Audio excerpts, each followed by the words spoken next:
P T I رہنما فواد چودھری نے کہا ہے کہ ہم فوج اور عدلیہ کے ساتھ تلخیاں کم کرنا چاہتے ہیں۔ ہم جو تعلقات بہتر کرنے کی کوشش کر رہے ہیں اسے وفاقی حکومت بگاڑنے کی کوشش کر رہی ہے۔ کوئی ماورائے آئین کام نہیں چاہتے، انتخابات چاہتے ہیں، حکومت سے غیر رسمی رابطے ہوئے ہیں۔ نجی ٹی وی سے انٹرویو میں فواد چودھری نے کہا کہ 2018 میں ہم زیادہ نشستوں سے کامیاب ہوتے۔ 2018 میں اسٹیبلشمنٹ نے ہماری کوئی مدد نہیں کی۔ 2018 میں ہمارے کئی امیدوار تو محض ہزار ووٹ سے ہار گئے۔ انہوں نے مزید کہا کہ نواز شریف اور فیملی کی میڈیکل رپورٹس کیسے بنی یہ ایک تاریخ ہے۔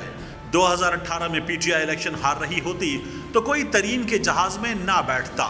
سابق آرمی چیف کے حوالے سے گفتگو کرتے ہوئے فواد چودھری نے کہا کہ جنرل باجوہ سے تعلقات اچھے بھی رہے اور خراب بھی۔ ایکسٹینشن تو زبردستی کی بات ہوتی ہے، کوئی آزادانہ فیصلہ تو نہیں ہوتا۔ اسٹیبلشمنٹ نے آئین سے بھی بالا کردار اپنا لیا ہے، یہی مسائل کا باعث ہے۔ ادارے کی جانب سے درخواست آتی ہے جو پورے کا پورا فرمان ہوتی ہے۔ سیاستدانوں نے فیصلہ کرنا ہے کہ اسٹیبلشمنٹ کو کس حد تک سیاست میں روکنا ہے۔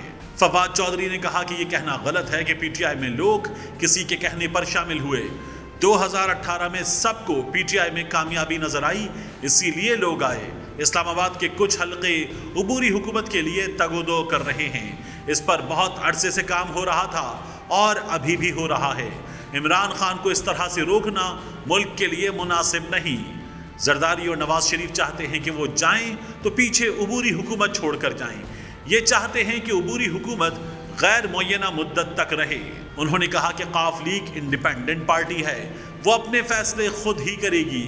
ہمیں ہر حال میں الیکشن چاہیے۔ ہمارے لوگ کہہ رہے ہیں کہ ملک ڈیفالٹ ہو گیا تو پھر کیا ہوگا؟ حالیہ الیکشنز میں 75% پی ٹی آئی جیتی ہے۔ فواد چودھری نے کہا کہ پرویز الہی اور مونس الہی چاہتے ہیں کہ اسمبلیاں توڑتے ہی 90 دن میں الیکشن ہو جائیں۔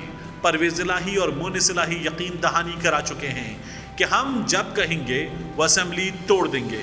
یہ لوگ گھبرائے ہوئے ہیں کہ الیکشن کرایا تو پی ٹی آئی جیتے گی۔ فواد چودھری نے یہ بھی کہا کہ 20 دسمبر تک کچھ نہیں ہوا تو 21 دسمبر کو اسمبلیاں توڑ دیں گے۔ اسحاق ڈار نے صدر عارف الوی سے 2 ملاقاتیں کی۔ اسحاق ڈار نے کہا کہ الیکشن کے لیے تیار ہیں، بس نواز شریف سے مشاورت کرنا ہے۔ اسحاق ڈار نواز شریف سے مشاورت کر کے عارف الوی کو بتائیں گے۔ اسحاق ڈار کی جانب سے صدر مملکت کو ابھی کچھ بتایا نہیں گیا، ہمیں انتظار ہے۔